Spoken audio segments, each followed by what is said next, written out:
Córdoba, que es un analista que nos va a contar cómo viene el COVID-19 en toda la República Argentina, en función de la encuesta que hace su empresa consultora. Gustavo Córdoba, buenas tardes, ¿cómo estás? Santiago, Un gusto, Gustavo. ¿Cómo estás vos? Bien, bien, un placer escucharte. Sí, igual, Gustavo. Obviamente, contanos un poco, antes de arrancar, contanos un poco de la consultora, de qué se trata. Bueno, Suban Córdoba es una empresa que tiene, te diría, dos grandes ejes de trabajo, que es la investigación de comunicación de gobierno y por otro lado también la investigación de lo que es el proceso electoral.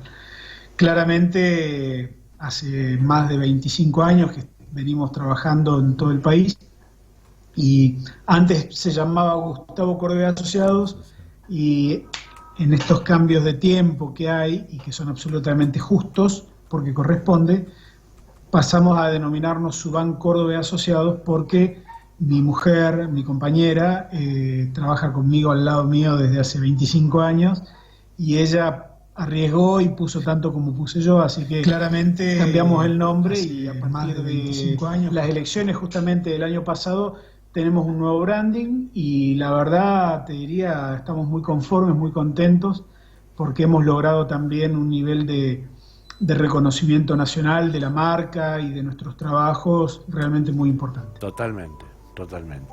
Y a más de ese reconocimiento, vamos a hablar del COVID-19, que hiciste un trabajo importante en estos días.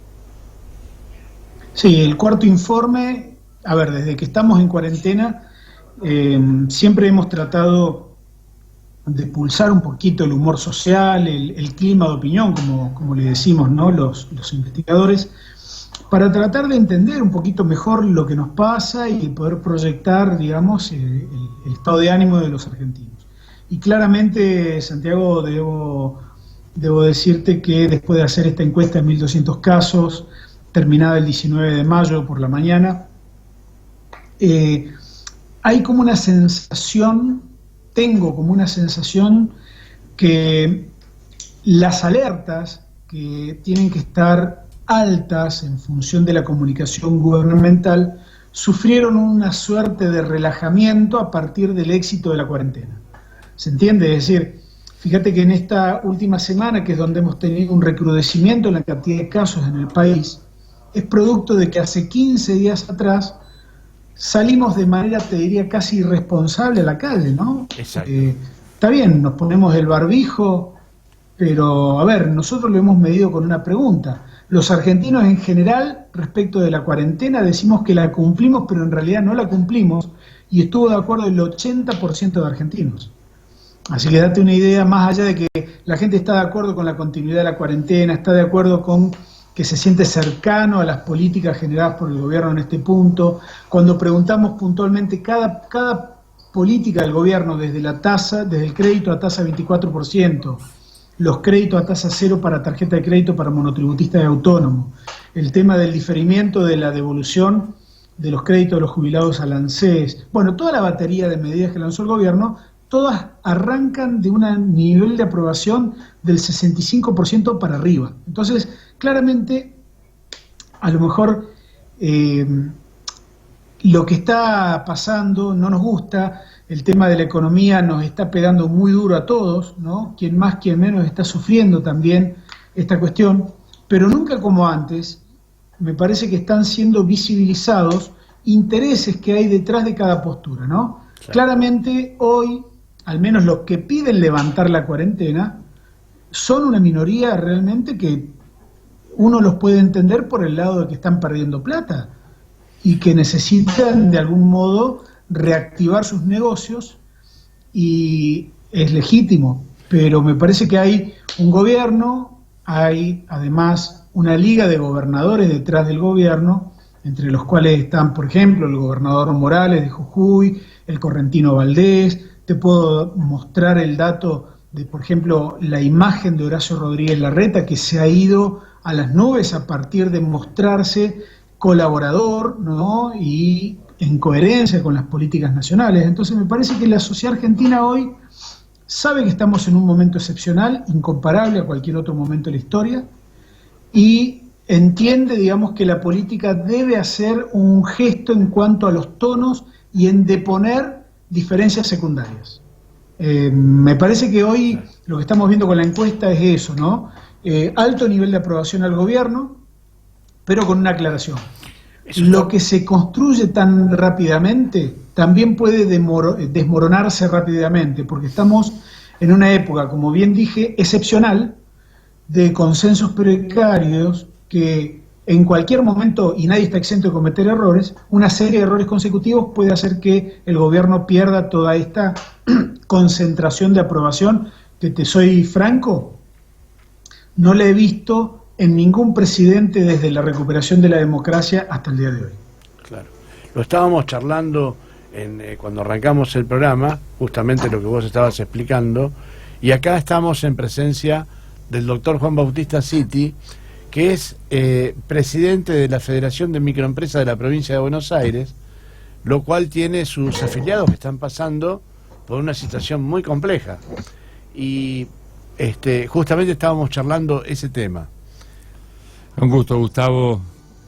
Voy a intervenir cortito para preguntarte un par de detalles de si tu estudio logró diferenciar esos mecanismos de presión, si son de los grandes solamente, si en ese mecanismo de presión de los que quieren abrir hay política o no hay política. Es decir, hemos visto que hay militantes anticuarentena, algunos con un interés político determinado, y si los comerciantes más chiquitos también lo perciben como una necesidad imperiosa por desesperación, porque no tienen para cubrir sus gastos básicos o porque no están ganando plata, ¿no? Porque hay una diferencia mínima ahí, pero la hay.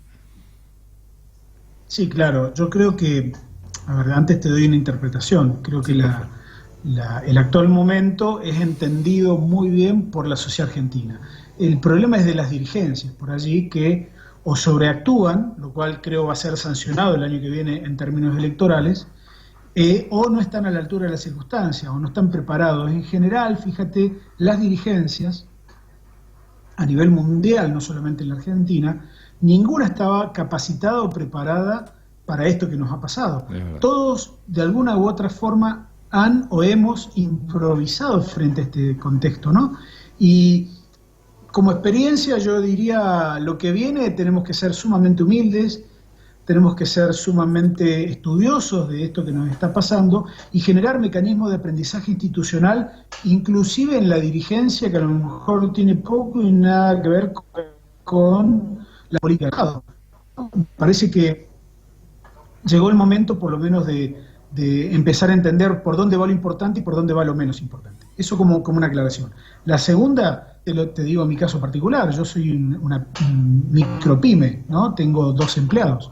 Y la verdad es que a nosotros se nos ha hecho muy difícil porque trabajamos con el Estado hoy no recauda, tiene una enorme cantidad de gastos y por ende prioridades en el gasto. Y no está pagando, así que a nosotros se nos está haciendo sumamente complejo el panorama y a pesar de todo hemos logrado mantener el plantel completo de empleados y pagarles el 100% con las diferentes ayudas, ¿no? Y creo que la mayoría entiende el grado de peligrosidad que representa abrir la economía sin haber antes tenido en cuenta la cuestión sanitaria. Digo, para ejemplo tenemos a Chile, para peor ejemplo lo tenemos a Brasil, claro, que son espejos en los cuales hasta, te diría, el menos informado puede darse cuenta de a dónde vamos a ir si le prestamos oído a esos que dicen que hay que levantar la cuarentena ya. Digo, me parece que en ese sentido hay una enorme responsabilidad de la dirigencia, ¿no? Y que van en dirección con esa idea de salir, flexibilizar en la medida de las posibilidades, tratando de, si nos vamos a contagiar, nos contagiemos en el mayor tiempo posible, cosa de no saturar el sistema de salud argentino, ¿no? Claro. Y justamente vos me preguntabas si encontrábamos alguna disquisición, ¿no?, de la grieta, y sí, nosotros preguntamos quiénes son los que hoy agitan más la grieta, la política o los medios.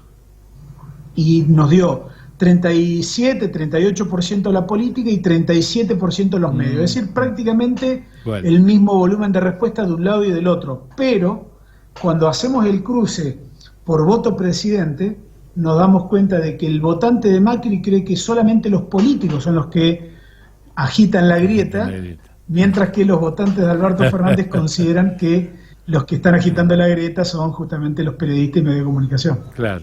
Y daría la impresión que todos los que tienen una responsabilidad de gobierno piensan y actúan de una manera, y todos los que hacen política de afuera, legisladores o con algunos que se han quedado sin empleo, digamos, del último gobierno, tienen esa visión absolutamente belicista, ¿no? Porque podríamos decir que en épocas de crisis social y de salud tiene una postura bélica, ¿no?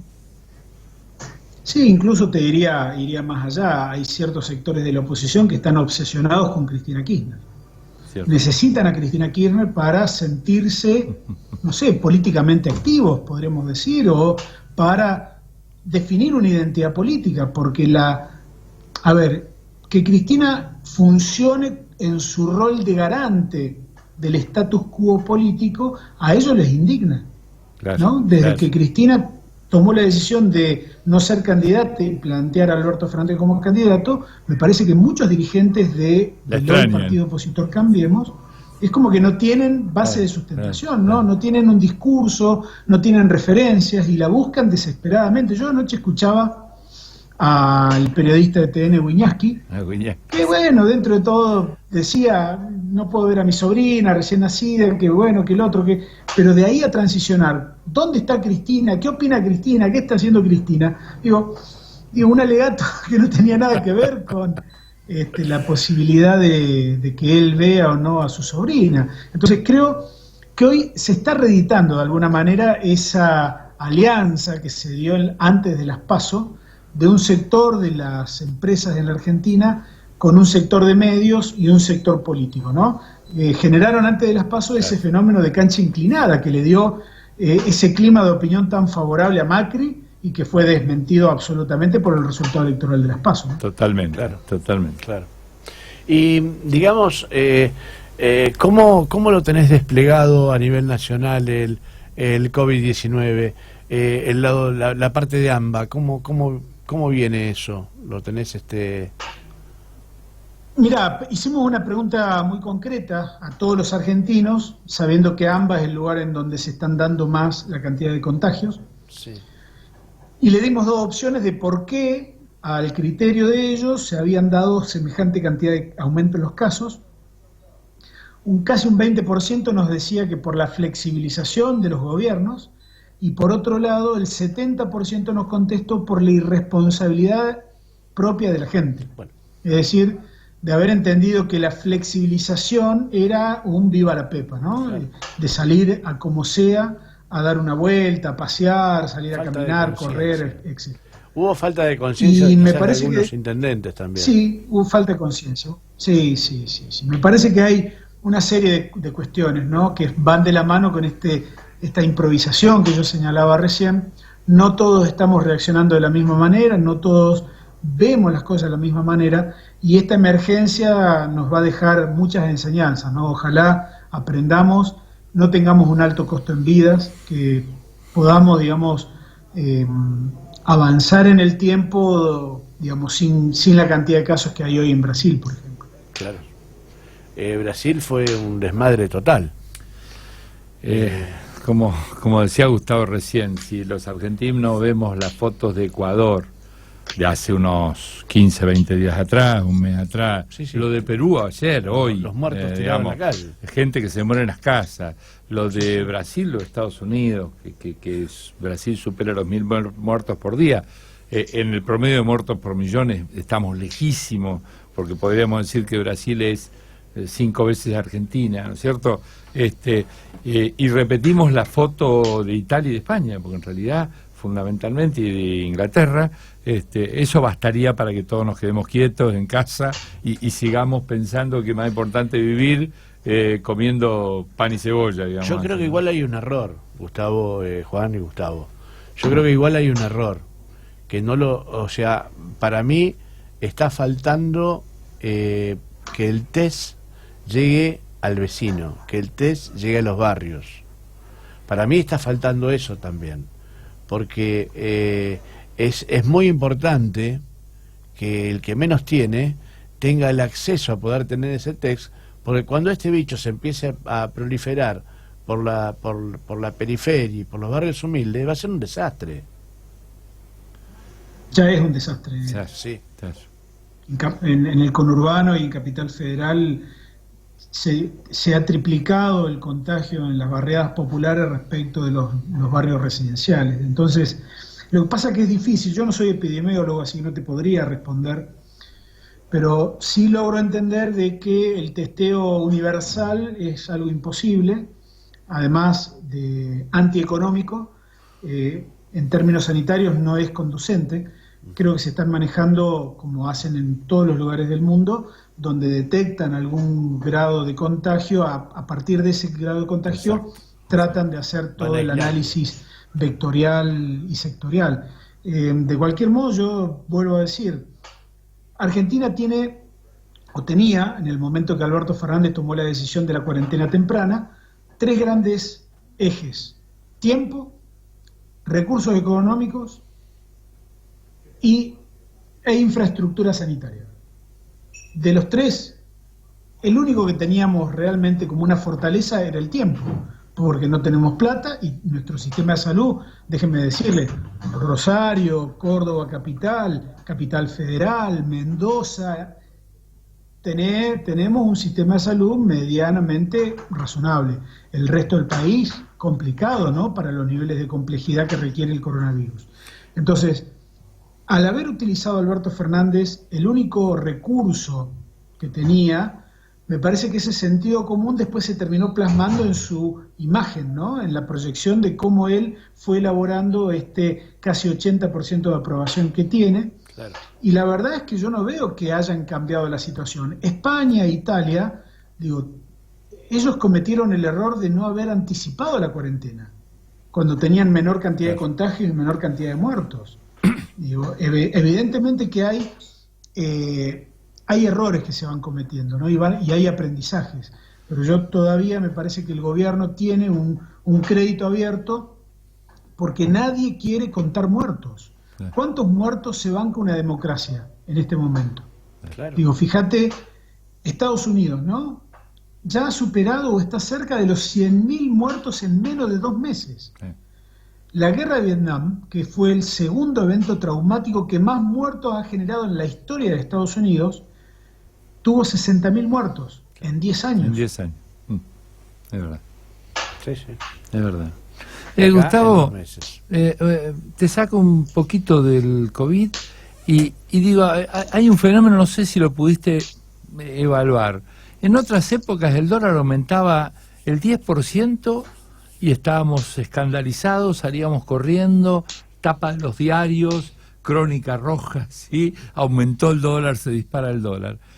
Hoy está casi al doble de la cotización oficial y la sociedad no ha reaccionado de la misma manera. Podrán haber reaccionado algunos medios económicos, pero no veo, más allá de los medios, no veo una reacción de esa manera. Y vinculado a eso, si la gente está pendiente del arreglo de la deuda o no. Si hay una preocupación, o todo es virus, digamos así, o todo es economía familiar.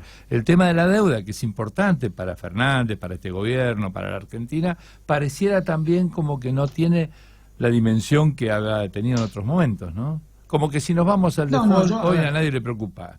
Claro. Te lo voy a decir en criollo, como opina mi vecino, ¿no? No nos vamos al default, para mí estamos. Bueno, aparte. Yo te introduzco una idea. Me parece que los temas son absolutamente trascendentales. El problema es que no los podemos escalar en términos de opinión pública. Claro. Ese quizá, digo, no es la misma la preocupación de los que tienen que tomar a nivel macro de los que, por ejemplo, tienen una economía familiar. Creo que ahí está la gran diferencia, ¿no? Más allá de que en términos de opinión pública, mirá, nosotros en la encuesta preguntamos si el virus había sido creado en un laboratorio o no. y ya sabemos que el virus no fue creado en un laboratorio, y sin embargo el 70% de la opinión pública en la Argentina cree que sí. Claro. Entonces muchas veces prefiero no guiarme en el análisis claro. por lo que esa visión representa el conspiranoica, valor de ¿no? lo que Sí. dice la opinión pública, Correcto. y sí guiarme por lo que dicen los especialistas. Hemos tenido además no solamente este dólar que vale el blue una cosa y el oficial otra, sino hemos tenido deflación de los precios mayoristas. Exacto. Primera vez. Claramente hoy estamos en un momento, primera vez en la historia, no en sé la en cuánto historia, que tiempo. tenga memoria. Digo, ahora, está claro que el capitalismo no está diseñado para los momentos de pérdidas, y estamos viviendo ese momento. Gracias. Ahora, los que creen que el capitalismo ha perdido y va a desaparecer están en un error, porque los grandes ganadores de esta pelea han sido las empresas tecnológicas, que van a dominar el mundo post pandemia. Ya lo están dominando y lo van a dominar aún más en términos económicos. Sí Ahora, creo que va a venir una etapa en la cual lo público va a tener un valor mucho más fuerte, y creo que quizás recién después de que nosotros tengamos un poco de normalidad, ya las variables económicas también van a encontrar de algún modo cierta normalidad y van a volver a tranquilizarse en función ya de un plan económico. En la emergencia me parece que no lo estamos sintiendo, no lo vamos a ver, las prioridades efectivamente son otras, y hoy, por ejemplo, hay una rareza: el saldo de la balanza comercial argentina es superavitario para nosotros, es decir, hoy tenemos un ingreso de dólares superior al egreso de dólares. mira, salíamos del COVID macrista, ¿sí? Cuando terminamos de salir del COVID macrista, que entramos a tratar de reformular la economía, apareció este COVID-19, ¿sí? Ahora, el antes y el después de la Argentina, ¿lo tenés más o menos dentro de un análisis? Sí, claro.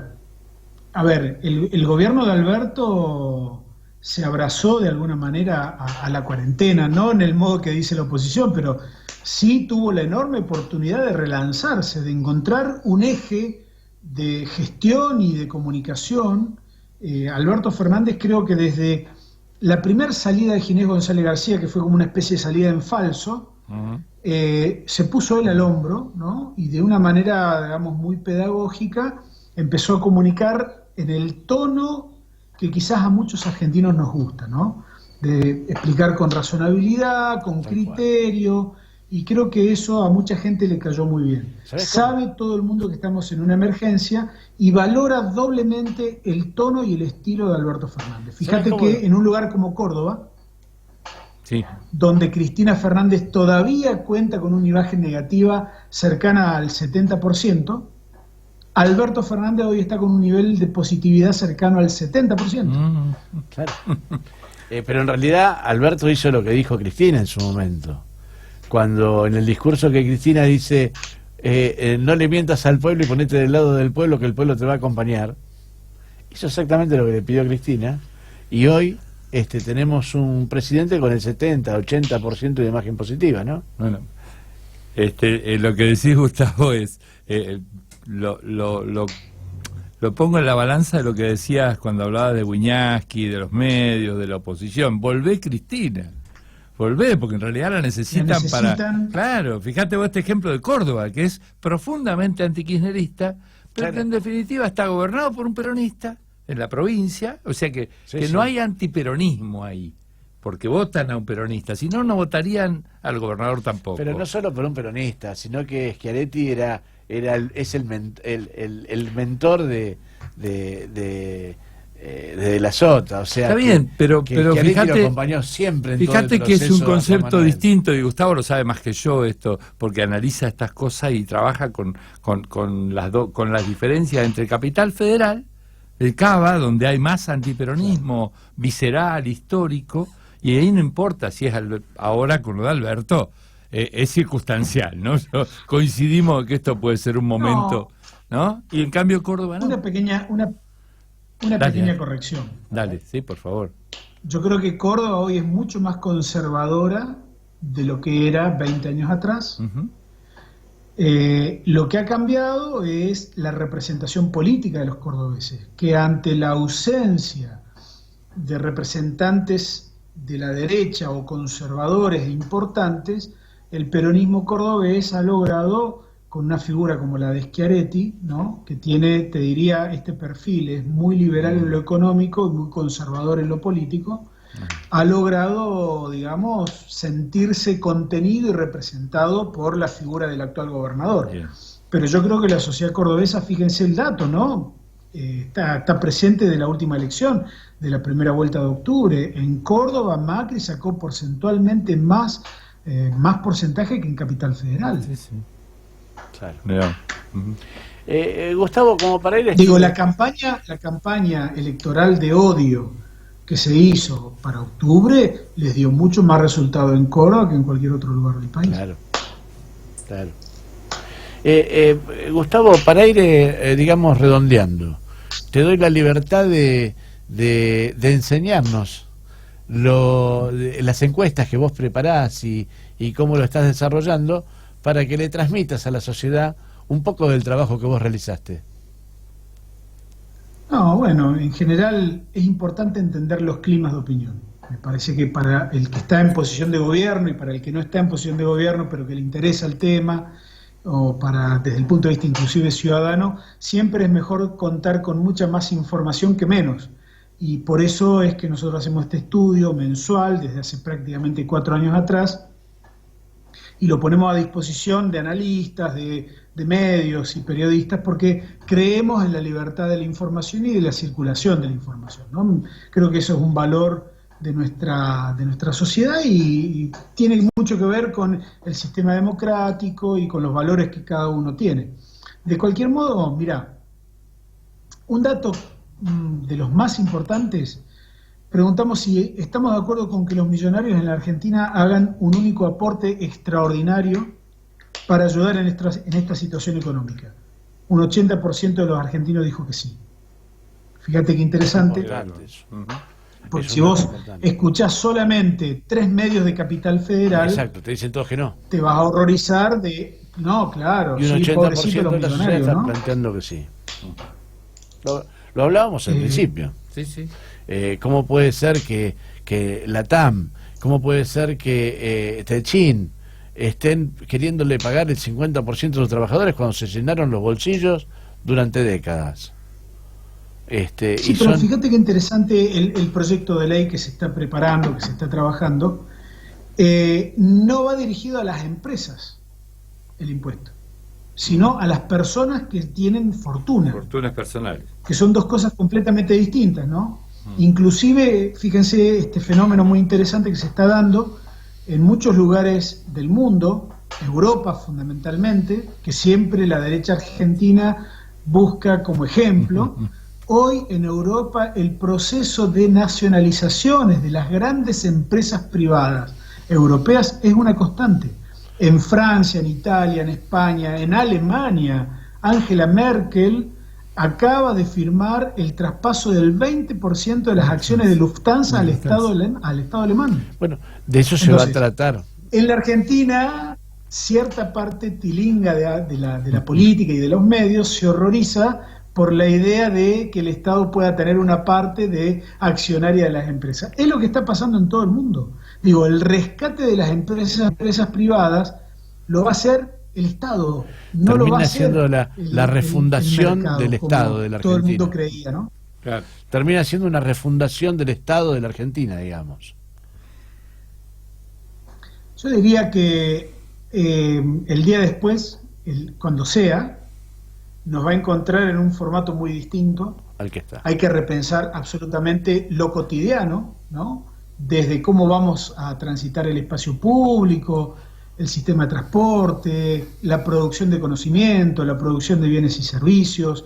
Las ciudades van a ser, te diría, los intendentes, los municipios, los lugares más importantes donde se da el contacto cara a cara con la gente. Ahí es donde hay que apostar a las industrias pequeñas, a los comercios de cercanía, a la industria cultural, que va a ser sumamente importante, porque después de esta pandemia y después de esta crisis económica va a haber un nivel exagerado de desigualdad en la sociedad argentina. Claro. Y hay que trabajar para nivelarlo. Digo, los niveles de pobreza con los cuales vamos a salir de esta pandemia van a ser absolutamente horrorosos. Y vamos a tener que ponernos de acuerdo para trabajar en eso. Digo, y todo eso va a requerir, como dije en un principio, humildad, mucha prudencia, estar a la altura, que la política entienda que tiene que cambiar los tonos y empezar a escuchar más de lo que habla. Hoy no es tan importante lo que le pasa a la política o a los políticos, sino lo que le pasa a la gente. Tal cual, tal cual. Y sabés que lo vamos a tener en el programa dentro de un ratito al compañero Sergio Berni. ¿Y vos como encuestador tenés algo de Sergio Berni, no? No, no lo he medido, pero lo vamos a medir. Evidentemente él está protagonizando episodios de opinión pública de alto voltaje, ¿no? Sí, sí, sí. Yo en principio te diría, me despierta sentimientos encontrados. Sí le valoro que su rol de funcionario público lo está cumpliendo a rajatabla. Y al servicio. Puedo por ahí disentir con el tono que usa en su vocabulario, pero él está haciendo como funcionario lo que yo pretendo que haga un funcionario público. Claro. Que me decía hoy Juan Bautista, que en realidad es lo que debe hacer. Y nos asombramos porque hacen lo que debe hacer. Claro, lo que pasa es que siempre veíamos funcionarios detrás del escritorio, pero hoy estamos viendo un todoterreno, ¿no? O por ahí hay como una especie de código no escrito de hacer un acuerdo previo y después nos mostramos todos amigos en las cámaras de televisión. Yo lo que creo que en la emergencia y en el momento que está hoy la Argentina y en esta idea de una reválida de la política profesional, bienvenidos sean los Berni. Me quedo con los Berni, no sin los Berni. Estamos a la voz de Gustavo Córdoba, encuestador, y para cerrar, Gustavo, te doy el cierre, que lo tengas vos, que exprese lo que vos creas que tenés que demostrar y mostrar de tu empresa, digamos. No, solamente esto, y te agradezco y les agradezco a los dos también el pensar en voz alta como lo estábamos haciendo nosotros. Estamos aprendiendo de la peor manera la diferencia que hay entre comunicación de crisis y comunicación de riesgo. La Argentina todavía no está en crisis, por lo tanto, lo que necesitamos es entender cómo funciona la comunicación de riesgo, mantener los niveles de alerta altos, para evitar los relajamientos que hemos tenido y que han provocado el incremento, digamos, de contagios en estos días. Para citar y cerrar con un ejemplo, la ciudad de Río Tercero es una ciudad que es famosa por el tema de las explosiones que sufrió, ¿no? En la década del 90. Pero también tiene un polo petroquímico realmente muy importante, ¿no? Dentro del cual la fábrica militar es una parte de ese polo. La ciudad, como tal, tiene una especie de cultura de riesgo desde toda su vida por el hecho de la cantidad de simulacros, por tomarse en serio, defensa civil, bombero, policía, las fuerzas vivas, digamos que esa cultura del riesgo ellos la tienen internalizada al punto tal que si uno ve hoy los números de la pandemia en esa ciudad, se asombraría, no tienen ningún caso de coronavirus. Claro. Usted me dirá, bueno, pero el dengue, tampoco tienen casos de dengue. Y sin embargo han sido una de las ciudades que con mejor y mayor disciplina han transcurrido todo este tiempo de cuarentena. Entonces, ojalá extraigamos de esta experiencia esta idea de instalar esa cultura de riesgo, ¿no? Porque nos va a hacer que improvisemos menos y va a hacer que la sociedad logre cambios de hábitos tan necesarios para evitar contagios. Gracias, Gustavo Córdoba. No. ¿Algo más querés preguntarle? No, la verdad que ¿Seguro? ha sido muy claro, y desde lo técnico por ahí a nosotros, como decía en este intercambio, hablamos con la voz del vecino, del tipo de al lado, que nos preocupa y que les preocupa, y por ahí encontrar una palabra que técnicamente te lo contextualiza. La verdad que ha sido, Gustavo, más que interesante y hemos aprendido bastante. Muchas gracias. Gracias, Gustavo Córdoba. Bueno, agradecido yo también. Un saludo a tu esposa. Que tengan un gran día. Y bueno, igualmente. Estamos en contacto. Gracias. Un abrazo, hasta luego. Y ahora sí, Juan, ¿qué te parece si nos vamos a un cortecito?